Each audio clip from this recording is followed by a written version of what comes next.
And it's good news with Dick Baumbach. I'm Jeff Heiser here with Mr. Baumbach, who brings us good news every week. What do you have for us this week there, Mr. Baumbach, without telling us? Without telling you? Okay, I won't tell you. Okay, we won't. We'll just talk about all the stuff. Yeah. So right. I'm still laughing. I'm sorry, because when you came in today, I was thinking about what you left us with last week. And if you didn't hear the show last week, you need to go back and listen to the end of the show, because it's really a riot. And I'll just tee it up with this. I heard that there's a place that might be giving leaf-ternity now. If you get a plant, you have a week off to spend with it. Meow, meow. They have to listen to why is he meowing? You have to listen to last week's show. The eternity, yes, I heard that. There was two very good news stories, and if you didn't listen to them, do yourself a favor and go listen. This week, we kick off the show with a dad creates an app to help his daughter communicate. Now, the daughter must be a special needs child, because you know, my daughter doesn't need any app to communicate. No. Yeah, this is Rod Latham's. Her daughter's name is Sadie, and she has nonverbal autism. And she has been trying to communicate with the parents, but very frustrating. So Rob created a revolutionary app called TippyToe to help her say what she wanted, felt, or needed. And it presents photos of her mother and of her dad, and then she selects from different images what she wants or what she's trying to tell them. Wow. Right. And that's how she's communicating. Wow. And she has thanked them through the app, because he put a thank you on the app. Wow. Now, how old is she? She is 12 years old. I mean, that's big. Yeah, and he was elected College Entrepreneur of the Year in 2015, and he just wanted to help out. And also other people and other parents with children that have this type of disability, and it's called TippyToe. Now, how do you think this is different from like what Stephen Hawking's or like on that show Speechless, the apps that they use where they use their eyes to select the words? Well, I think that with her, apparently her stage of the autism, that he needed something very basic for her. Oh, gotcha. Okay, I gotcha. Very good. Very good. That's amazing. I mean, you know, out of necessity comes a lot of great things, and that they needed to communicate. Your next one is, this was another one that I saw in the news, and I think this is amazing, because it's been... a lot of questions have been going around, you know, what Facebook saying, you know, if a police officer was this, would you step in? And this woman, she took action. This woman saves a policeman from an attacker on the side of the road.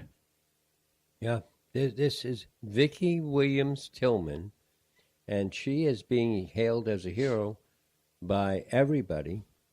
The police officer who was involved has not had his name disclosed, but he found 28-year-old Thomas Bennett sleeping in a parked car, and there was drug-related material in the car. He woke him up, and Bennett started just fighting with the police officer. Vicki was driving to a Walmart. Walmart again. Walmart. A couple of weeks ago we had Walmart. And she saw the two men struggling on the side of the road. When she realized the officer needed help, she called the police, and then she gets out of her car and jumps on Bennett's back. Yeah. And when they responded, they were able to take him down with a stun gun. So that's how violent this was. They said that if she wouldn't have come along, that he possibly could have killed this police officer. Exactly right.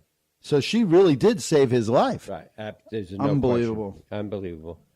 And she is being treated as really a hero. Wow. That is a hero. You know, to step in like that, and you're just, I mean, yeah. Wow. I know. You don't know what you're getting into. Your next one is, this really touches my heart. It really does. Girl exits line for players' autographs to ask a female soldier for hers instead. Well, wow. It touched my heart, too. As we're both veterans.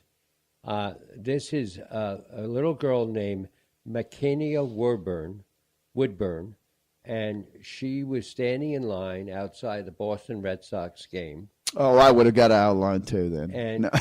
And she decided she didn't want to get signatures from the players. And she saw this female Army reservist, Olivia Russell, standing on the side. And she said, "Can I have your autograph? I like what you do. I think you do a lot of good stuff." Wow. And so what the officer did is got a baseball, and she signed the baseball, and Makenia has now put the baseball in a glass, and she's so proud that she has one from a veteran. Wow. That's an amazing story. You know, it's too bad we don't have more young people like that. I just did a show about this, about how we put so much into these people like the Kardashians and all these others that, you know, everybody aspires to be them, and it's like, why? Yeah. Why? Right.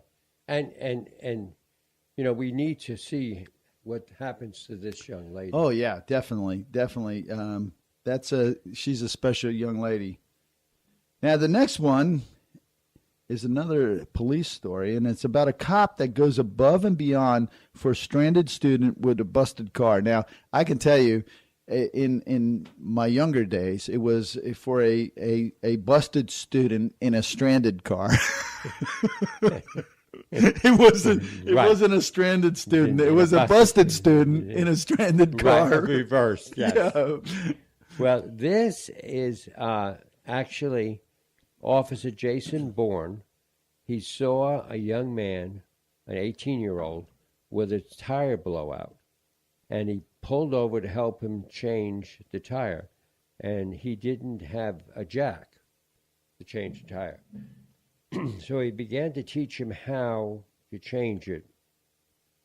And when they went to get the spare tire, they found out the spare tire did not match. It had been thrown in the back. Oh, wow. And it didn't even match.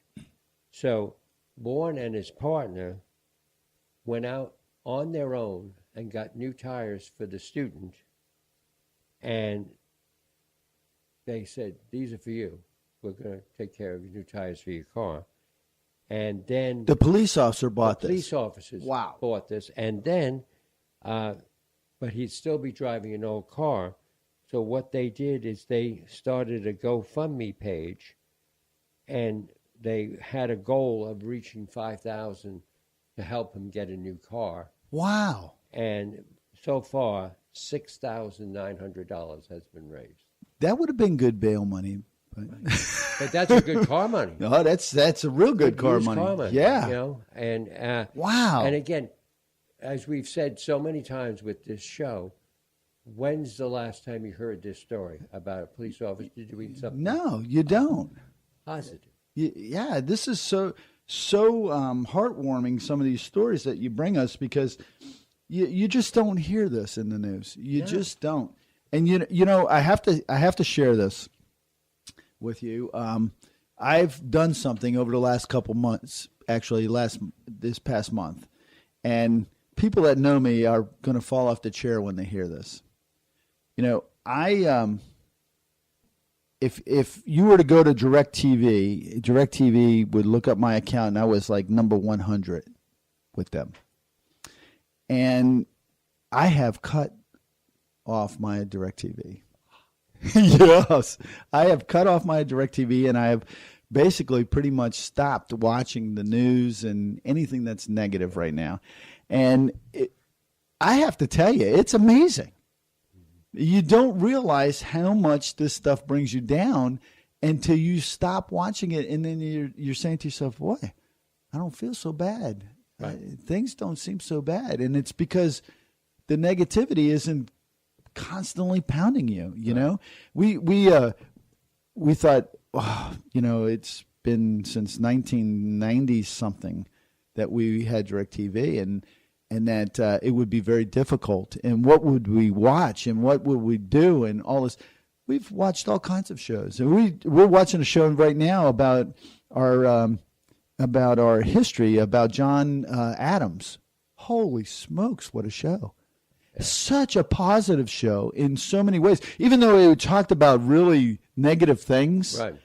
It's very positive show.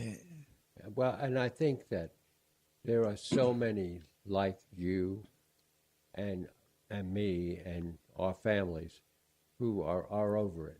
I'm definitely over it.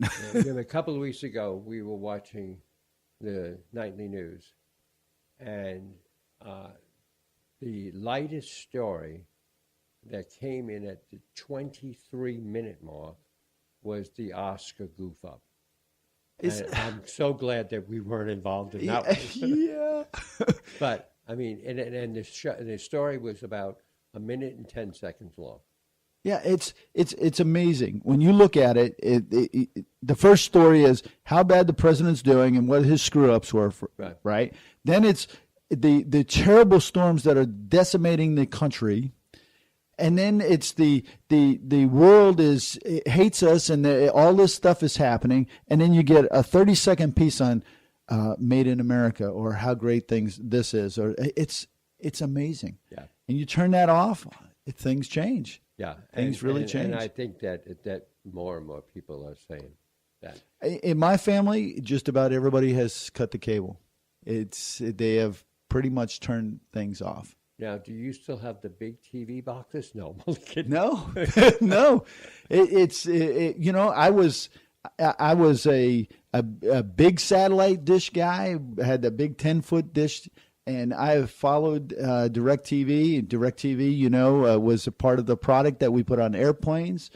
And I just came to realize that it's just not worth it. Yeah. It's just not worth all of what that stuff brings you to. Because you're not just watching network news now. You're watching, all of the cable news and all of this other stuff. Exactly. And you just want to throw something at the TV. And so you turn it off, and wow, things change. Ah, yes. Things change, and you get to listen to good news right here with Dick Baumbach. That's right. So what do you have for us next week? Just a teaser. Okay. Tennessee and college.